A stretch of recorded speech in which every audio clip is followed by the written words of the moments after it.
Hello students, तो ये रहा आपका BPT entrance examination Jamia Millia Islamia 2017 का क्वेश्चन पेपर सेट ए। आप यहाँ पे देख सकते हैं, इसके दो पार्ट्स आप ऑलरेडी देख चुके हो। आज की वीडियो में हम देखने वाले हैं फिजिक्स के 25 सवालों के detailed solution with full concept clarity like earlier videos. जैसे कि पुरानी वीडियोस में भी आपने देखा, हम कोशिश करते हैं कि पूरी कॉन्सेप्ट क्लैरिटी आपको मिले। हाँ, थोड़ी देर के लिए हो सकता है, कभी कभार हम बहुत जल्दी आंसर की बनाते हैं, उस टाइम हम शॉर्टेस्ट आंसर देने की कोशिश करते हैं। ओके, बट थोड़ी देर बाद हम कोशिश करते हैं कि जैसे टाइम मिले आपको हम डिटेल्ड सॉल्यूशन अवेलेबल करा दें। चलिए अब चलते हैं क्वेश्चन नंबर 51 पे। ये रहा आपका question number 51। The dimensional formula for impulse is same as dimensional formula for momentum. इसका आंसर होता है, और देखिए कैसे मोमेंटम का जो फार्मूला होता है वो आपका होता है P is equal to M V. Okay, और इम्पल्स की अगर हम बात करें तो इम्पल्स इज इक्वल टू होता है F into delta T. F into delta T. यहाँ से आपको जो डायमेंशनल फार्मूला मिलेगा वो मिलेगा MLT की पावर -1, और यहाँ से भी सेम फार्मूला आपको मिलने वाला है। तो ऑप्शन ए करेक्ट है आपका। Next is question number 52। दो फोर्सेज हैं, एक 6 न्यूटन की, दूसरी 8 न्यूटन की। दोनों को हमने एक साथ अप्लाई कर दिया है टू प्रोड्यूस। तो मैक्सिमम कितनी फोर्स दे देगा अगर सेम डायरेक्शन में लगा दी जाए दोनों फोर्सेज? तो इस ढंग से दोनों 8 + 6 यानी कि 14 न्यूटन की फोर्स जनरेट कर देंगी। और अगर अपोजिट डायरेक्शन में लगा दिया जाए, ये सब कुछ डायरेक्शन पर डिपेंड करता है बेसिकली, तो 8 - 6 हो जाएंगी। ओके, आई डोंट नो कि क्या आंसर जामिया ने आपको दिया है इसका। 2 न्यूटन भी इसका आंसर हो सकता है, क्योंकि इसमें कोई कंडीशन मेंशन नहीं की गई है। बहरहाल चलते हैं अगले सवाल में। 53 नंबर क्या था? The displacement of x of a particle, displacement x of a particle moving in one direction is related to time by the equation। ये कोई इक्वेशन दी हुई है, t is equal to root X plus 3। आप इसको ऐसे note कर लो। तो यहाँ से x की वैल्यू आपकी निकल आएगी, इसको इधर ले जाओगे आप तो t - 3 का whole square. x is equal to this. Okay, अगर आप वेलोसिटी की बात करो तो ये तो डिस्प्लेसमेंट है, तो इसको t से डिवाइड करना पड़ेगा, यानी कि इसकी डिफरेंशियल फॉर्म अगर हम देखें वेलोसिटी के लिए तो v is equal to dx/dt हो जाएगा। ओके, तो आप इसको भी डिफ्रेंशिएट करोगे, दैट इज d/dt t - 3 का होल स्क्वायर। ओके, तो यहाँ से आपका क्या मिलने वाला है? आपको मिलेगा यहाँ से 2t - 6। ओके, ये आपको मिल चुका v is equal to this. Okay, लेकिन आपको पता है कि v की वैल्यू दी गई है 0, एट 0 निकालना है। मतलब 0 इज इक्वल टू 2t - 6, यानी कि t इज इक्वल टू हमें यहाँ से मिल गया है 3। v की वैल्यू मिल चुकी है, t की वैल्यू मिल चुकी है। अब हमें क्या करना है? अब x की वैल्यू हमें निकालनी पड़ेगी। ओके, तो x हमें शुरू में क्या मिला था? x is equal to that is t -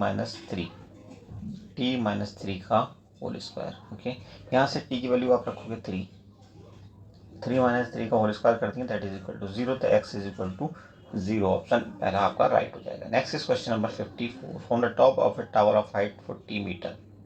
आप कुछ ढंग से समझ सकते हैं इसको, ये एक प्रोजेक्टाइल मोशन की बात हो रही है। यहाँ पे 30 डिग्री के एंगल पे आपने ये फेंका, और उसके बाद यहाँ पे ये नीचे की तरफ कोई बॉडी चली गई है। ओके, 30 डिग्री के एंगल पे यहाँ पे इसको फेंका गया। तो यहाँ से हम टी निकाल सकते हैं। सबसे पहले T is equal to formula आपका होता है 2u sin theta upon g। तो यहाँ पे u की वैल्यू, u sin थीटा की वैल्यू आप प्लेस कर दोगे 2 × 20 इंटू हाफ। साइन थीटा की वैल्यू हो जाएगी हाफ। ओके, और नीचे हो जाएगा आपका g की वैल्यू 10। तो इसको आप सिंप्लीफाई कर लोगे तो यहाँ से मिलेगा आपको 2 सेकेंड। ओके, 2 सेकेंड टाइम निकल आया आपका। और ये कौन सा टाइम होगा? ये आपका टाइम है ये वाला। यहाँ से आपने इसको फेंका है 30 डिग्री पे, यहाँ तक ये पहुँच चुका है। तो यहाँ तक पहुँचने का टाइम आ चुका है। अब ये नीचे की तरफ जाएगा यहाँ से बॉडी, तो वो टाइम हमने और निकालना है। तो उसके लिए फॉर्मूला क्या हमारे पास क्या होगा? s is equal to ut plus half GT²। Okay, तो यहाँ पे आप देखेंगे u की वैल्यू बदल जाएगी, u की वैल्यू आधी रह जाएगी, उसकी डायरेक्शन भी अब उल्टी हो जाएगी। पहले वो ऊपर की तरफ जा रहा था ऐसे, अब वो नीचे की तरफ आएगा, तो उसकी डायरेक्शन माइनस में हो जाएगी। ओके, तो यहाँ पे हम माइनस का साइन लगा देंगे, ये हाफ हो जाएगी इसकी ओवरऑल वैल्यू, तो माइनस का 10 हो जाएगा इंटू टी रहेगा, तो इस टी की वैल्यू में निकालनी है हमें, तभी तो हम रेशियो बता पाएंगे। प्लस 1/2 हाफ जी की वैल्यू है यहाँ पे 10 और इंटू है टी। इसको आप सिंप्लीफाई करिए तो यहाँ से आपको मिलना है सीधे हम लिख देते हैं 5t² minus 20t plus 10t minus 40। Okay, जो कि एस की वैल्यू यहाँ पे कितनी आई 40, एस या जो भी आप कहोगे उसकी वैल्यू आ जाएगी इतनी 40, और यहाँ से हमें टी की वैल्यू मिलेगी 4 सेकेंड। दूसरी वैल्यू हमें मिलेगी माइनस की 2 जो कि एक्सेप्टेबल नहीं है। तो टी की वैल्यू 2 मिल चुकी है, एक बार हमें मिला 4, दूसरी बार मिला था हमें 2। 2 और 4 का रेशियो जो हो जाएगा, या 4 और 2 का रेशियो 2:1 होगा, ऑप्शन पहला आपका करेक्ट हो जाएगा। Next is question number 55। Body is moving with a constant speed v। बात हो रही है कांस्टेंट स्पीड v की एक सर्किल में, जो जिसकी रेडियस कितनी है r। इट्स एंगुलर एक्सेलरेशन पूछा है। भाई जब कांस्टेंट वेलोसिटी की बात हो रही है तो एक्सेलरेशन तो जीरो हो जाएगा। Constant velocity implies constant angular velocity. Okay, तो इसलिए v की वैल्यू कितनी हो जाएगी 0, सॉरी एक्सेलरेशन की वैल्यू कितनी हो जाएगी 0।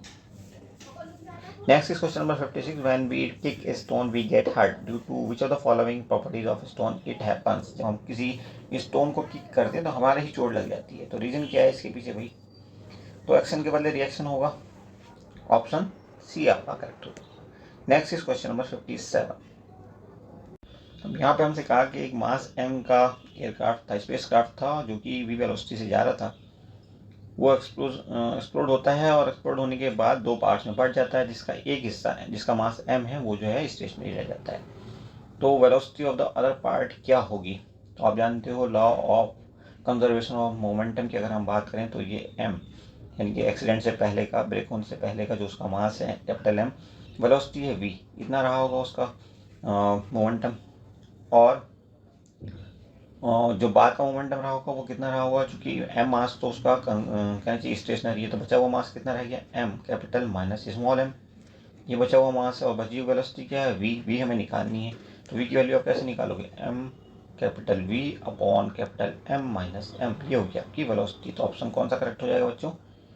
ये हो जाएगा आपका m capital V upon M minus m, पहला ऑप्शन आपका करेक्ट हो जाएगा। Okay, next is question number 58। 58 नंबर सवाल कहता है minimum velocity of projection to go out from the earth gravitational pull is called. तो ये कहलाता है आपका एस्केप वेलोसिटी। अर्थ पे इसकी वैल्यू अप्रोक्सीमेटली कितनी होती है? 11.2 किलोमीटर पर सेकेंड। ओके, इतनी स्पीड से आप किसी बॉडी को अगर ज़मीन से बाहर की तरफ डायरेक्शन देकर के भेजोगे स्पेस में, तो वो फिर कभी ज़मीन पे वापस नहीं लौटेगा। इसी आ जाता है escape velocity. Next is question number 59। Moment of inertia of ring mass m, radius जिसका है r, about an axis passing through the centre and perpendicular to the plane is. यहाँ पर डायग्राम कुछ इस ढंग से बनेगा। ये कोई आपका यहाँ पे बहुत छोटा सा मास रखा हुआ है, इसको हम कह सकते हैं कि dm रखा हुआ है। ओके, थोड़ा सा स्पेस ले लेते हैं, स्पेस की कमी हो रही है। ओके, तो ये आपका सेंटर है इसका, यहाँ पे एक एक्सिस निकल रही है ऐसे, यहाँ पे एक बॉडी रखी हुई मास m की, तो हम इसे कह सकते हैं dm। ओके, और यहाँ से आप कह सकते हैं कि di is equal to dmr²। Okay, या आप इसको इंटीग्रेट करोगे तो कुछ ढंग से लिख सकते हो, just a minute. Okay, di is equal to dmr²। Okay, और यहीं से अब आगे हमें मिलेगा I is equal to mr²। तो ऑप्शन कौन सा करेक्ट हो जाएगा आपका? बी। Question number 60। अब यहाँ पे हमसे कहा गया Young's modulus of a wire of length L और radius R is y newton per square metre. If length is reduced to L/2 and radius is reduced to R/2, its Young's modulus will be. तो Young's का जो modulus है वो constant होता है for a given material, यानी कि जिस चीज़ का वो बना हुआ है वायर उसी पे वो डिपेंड करता है, उसके लिए कांस्टेंट होता है, तो उस पर कोई फर्क नहीं पड़ेगा, अभी भी क्या रहेगा ये y। तो option B is right. Question number 61. A gas undergoes a process in which the pressure P and volume V are related as Vp to power n is equal to constant. The bulk modulus for the gas in the process is। तो हमें equation क्या दी गई है? हमें equation दी गई है, just a minute, ये Vp की power n is equal to constant. हम इसकी इसको अगर हम डिफरेंशिएट कर दें तो हमें क्या मिलने वाला है? ये पार्ट तो कांस्टेंट 0 हो जाएगा, और इसकी अगर हम बात करें तो ये कुछ इस ढंग से बदल जाएगा। पहले v को ऐसे एज इट इज रख दो, उसके बाद n, उसके बाद p की पावर n-1 हो जाएगा ये, और उसके बाद dp प्लस, दूसरा पार्ट है यहाँ पे, इसको प्लस में लिखेंगे।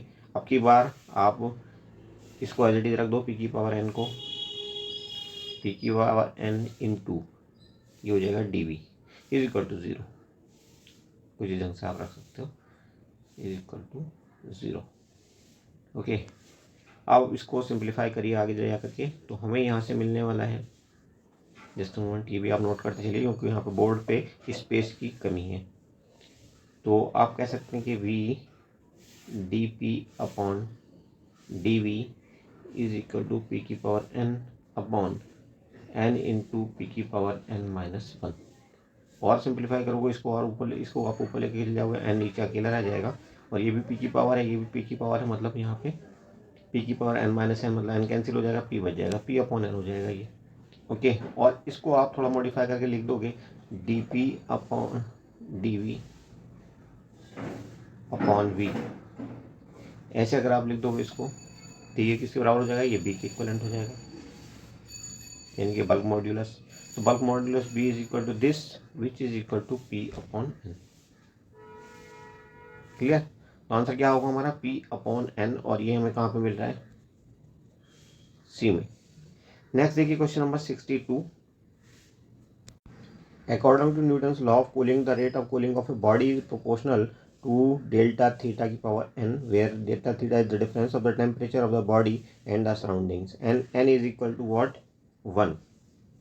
तो ऑप्शन डी आपका यहाँ करेक्ट हो जाएगा। Next is question number 63। Total energy of a particle executing simple harmonic motion is independent of x होता है ये, तो ऑप्शन सी आपका यहाँ पे राइट आंसर बनेगा। अगर आप इसकी इक्वेशन देखें तो कुछ इस ढंग से होती है ये equation, total energy of a particle in S.H.M simple harmonic motion is E, और E इज इक्वल टू होता है आपका 1/2 kA²। तो यहाँ पे कहीं पे भी आपको लग रहा है कि x आया, यहाँ पे x नहीं आया, ठीक है, तो इसलिए इंडिपेंडेंट ऑफ x तो हो ही गया। साथ ही साथ आप यहाँ पे ए की अगर बात करें तो ये क्या होगा आपका, ये एम्पलीट्यूड होगा, एम्पलीट्यूड। नेक्स्ट क्वेश्चन देखिए 63 नंबर, कहता है light travels through a glass plate of thickness t, ये ग्लास प्लेट है जिसकी थिकनेस t है, हैविंग रेफ्रेक्टिव इंडेक्स n, जिसका रेफ्रेक्टिव इंडेक्स क्या है, n है। If c with the speed of light, अगर c लाइट की स्पीड है, to travel through this thickness of glasses, तो थिकनेस क्या होगी ग्लास की, तो आप जानते हो कि velocity of light in a medium of refractive index n, ऐसे किसी मीडियम में जिसका रेफ्रेक्टिव इंडेक्स n हो, वेलोसिटी ऑफ लाइट क्या होती है, c upon n। Velocity of light को आप कह सकते हो v, और यहाँ पर आप कह सकते हो c अपॉन n, ये हो जाएगी वेलोसिटी ऑफ लाइट। तो अब आप निकाल सकते हो टाइम टेकन क्या होगा, time taken is equal to time taken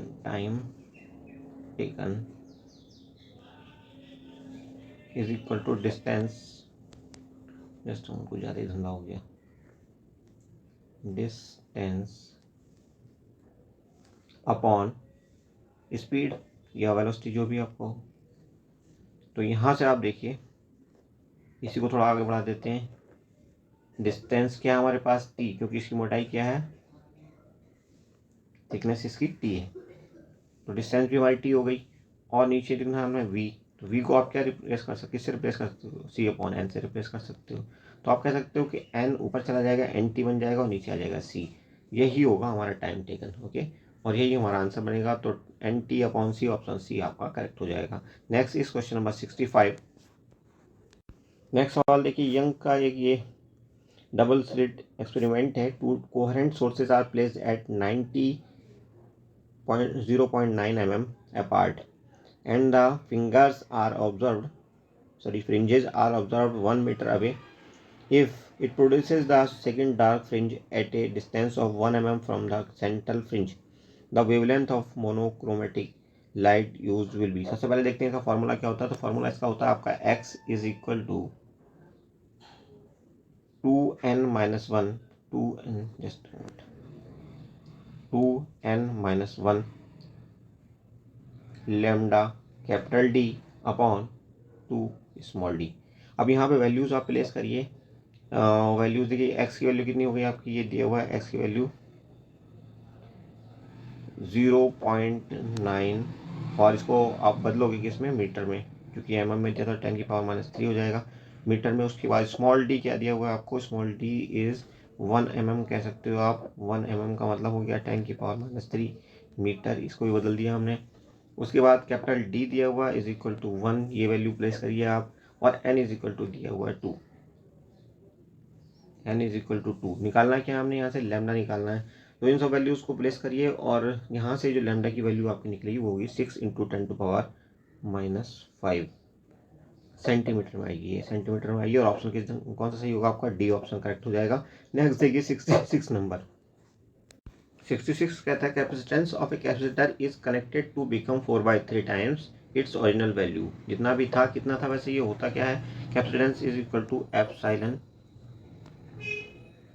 just a minute, epsilon A, oh my god, ये होता है C is equal to epsilon A, epsilon 0 A/d, ये होता है। अब ये कितना हो गया, जब इसमें एक डाइलेक्ट्रिक स्लैब डाल दिया गया जिसकी थिकनेस इतनी है, तो वो हो गया 4/3 एप्सिलॉन 0 A/d, कितना हो गया, वो 4/3 हो गया पहले के मुकाबले। ओके, तो अब हमारे पास फॉर्मूला ये होता है कि जब हमने ये डाइलेक्ट्रिक स्लैब डाला जिसकी की थिकनेस थी T is equal to D/2, तो हमारे लिए जो कैपेसिटेंस होगा वो होगा C is equal to epsilon A upon D minus T plus T upon K, T upon K। यहाँ पे आप वैल्यूज़ पुट कर दीजिए। T की वैल्यू की जगह हम क्या लिख देंगे, D/2, T is equal to यहाँ पे लिखेंगे हम D/2। तो यहाँ से हमें मिलने वाला है epsilon A upon D/2 bracket में 1 + 1/k, 1 + 1/k। ओके, इसको आप नोट करिए, फिर हम आगे बढ़ते हैं। अब देखिए कैपेसिटेंस क्या हो गया, 4/3 एप्सिलॉन A/d हो गया है नया वाला। तो इसको आप जो भी आया था हमारा एप्सिलॉन A/d/2 1 + 1/k के बराबर रख देते हैं। यानी कि आप कह सकते हैं कुछ इस ढंग से, epsilon A/d/2 plus 1 + 1/k is equal to 4/3 epsilon naught A/d, इसके बराबर आप रख देंगे। तो यहाँ से हमें निकालना बेसिकली k की वैल्यू। जब इसको आप सिंप्लीफाई करोगे तो यहाँ से आपको k की वैल्यू मिलेगी, दैट इज इक्वल टू 2। तो इतना तो आप कर ही सकते हो, कोई दिक्कत वाली बात नहीं होनी चाहिए। फिर भी अगर आपको लगता है कोई दिक्कत है तो आप कमेंट करके बता देना, ताकि हम इसको बोर्ड पे सॉल्व करा सकें। तो ऑप्शन यहाँ पे क्या हो जाएगा आपका, सी ऑप्शन करेक्ट हो जाएगा। नेक्स्ट देखिएगा 67 नंबर क्वेश्चन है ये। यहाँ पे क्या कह रहा है कि ये पॉइंट चार्ज प्लस क्यू जो है, वो प्लस क्यू यहाँ पे कोई चार्ज है, यहाँ पे रख दिया गया है इसको इस पॉइंट पे, जो कि d मीटर दूर है आपका। एक यहाँ पे प्लेट रखी गई, आइसोलेटिंग कंडक्टिंग प्लेन बना दिया गया है ये। और इसके बाद दूसरी तरफ इसके एक पॉइंट P है, सपोज यहाँ पे पॉइंट आपका P है, और उस P पॉइंट पे आपको बताना है फील्ड। ओके, ये आपको बताना है। डायग्राम आप समझ ही चुके होंगे। तो यहाँ पे आपका चार्ज आ जाएगा plus plus plus plus plus, और यहाँ पे चार्ज आपका इसके अपोजिट जाएगा, तो ये minus minus minus minus minus charge generate हो जाएगा। क्लियर। तो ये जो फील्ड है, electric field at a point P on the other side of the plane is directly perpendicular to the plane and away from the plane होगा। तो option A आपका यहाँ पे राइट आंसर बनेगा। Next is question number 68। A long solenoid of length L has a mean diameter d. It has n layers of windings of n turns each. If it carries a current I, the magnetic field at its center will be.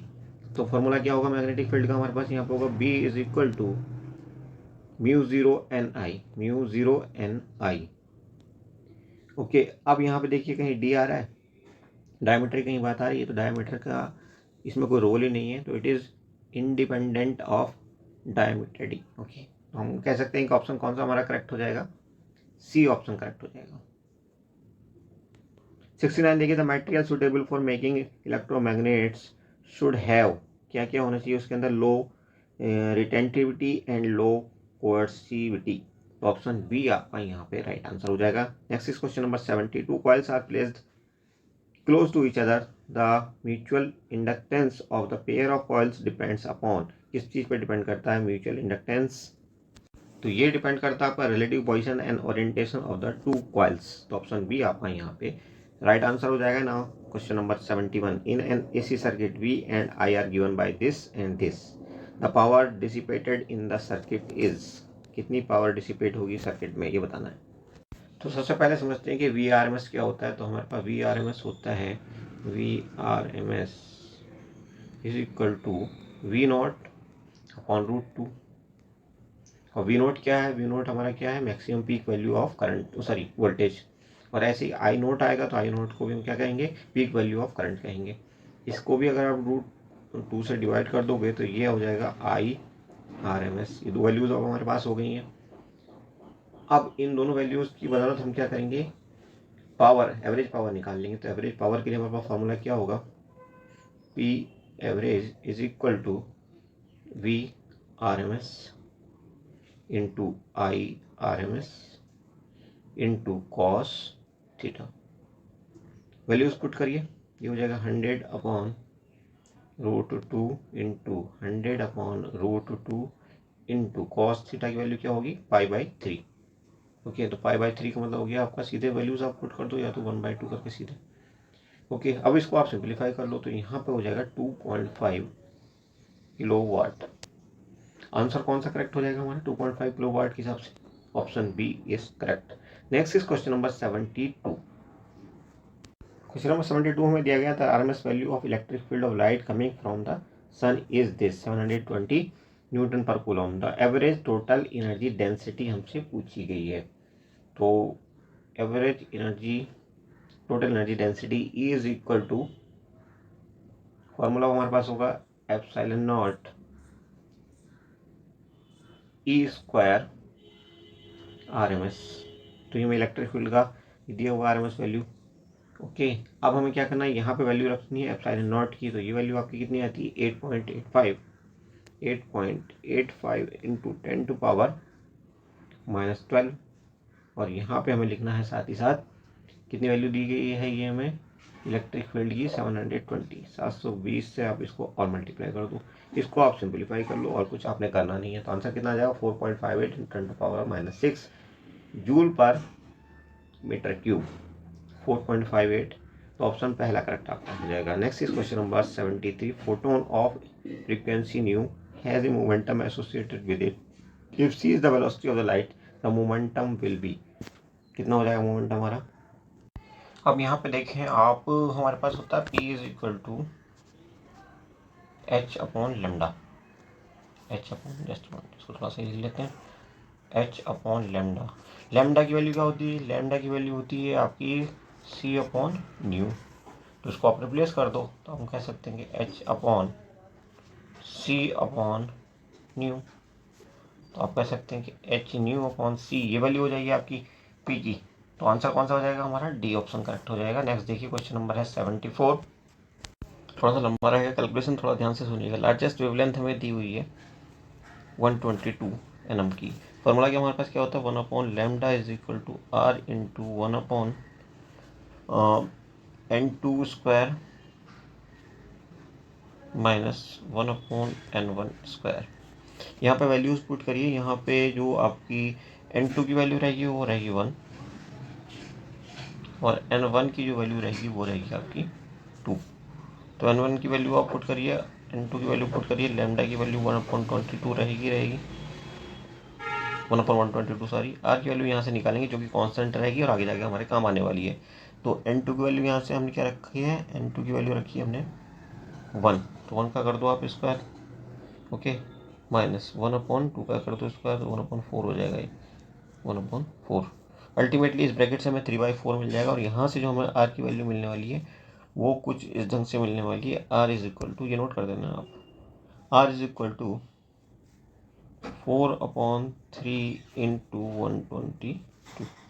Okay, ये R की value हमें मिल चुकी है। अब फिर से ये इक्वेशन लिखेंगे, 1/λ is equal to R into 1/n2 square minus 1/n1 square. Values फिर से पुट करिए, लेकिन यहाँ पे n2 की वैल्यू क्या होगी, n2 is equal to 3, n2 is equal to आप रखिए 3 और n1 इज इक्वल टू रखिए आप इनफाइनाइट, यानी कि इसकी तो बात ही करना बेकार है। अब बचाइए, ठीक है। आर की वैल्यू हमारे पास आ चुकी है। आर की वैल्यू क्या मिली है हमें, 4/3 इंटू 122 और यहाँ से 1/9 मिल जाएगा, इज इक्वल टू 1/λ। यहाँ से आप लैम्डा की वैल्यू निकालोगे तो ये आएगी समवेयर अराउंड 823 nm, और यही हमारा आंसर है, ऑप्शन बी हमारा करेक्ट हो जाएगा। नेक्स्ट देखिए, क्वेश्चन नंबर है, ये लास्ट क्वेश्चन है फिजिक्स का, इससे पहले केमिस्ट्री और बायो का आप देख चुके हो। यहाँ पे आपका आंसर होने वाला है option B, reverse bias exceed certain value. अगर हम बात करें कि जेनरल ब्रेकडाउन होता क्या है, तो ये होता है आपका, जब हम रिवर्स बायस को इंक्रीज कर देते हैं तो इलेक्ट्रिक फील्ड क्या होता है, एट जंक्शन इलेक्ट्रिक फील्ड बढ़ जाता है, और इस टाइम पे क्या होता है, इलेक्ट्रिक फील्ड ब्रेक कर देता है कि इसको कोवलेंट बॉन्ड को। इस तरह से बड़े तादाद में, बड़े नंबर में चार्ज कैरियर जनरेट हो जाते हैं, और इसी को हम कहते हैं क्या, जेनरल ब्रेकडाउन। तो ऑप्शन बी आपका राइट आंसर है इस ढंग से। Thank you for watching, see you soon.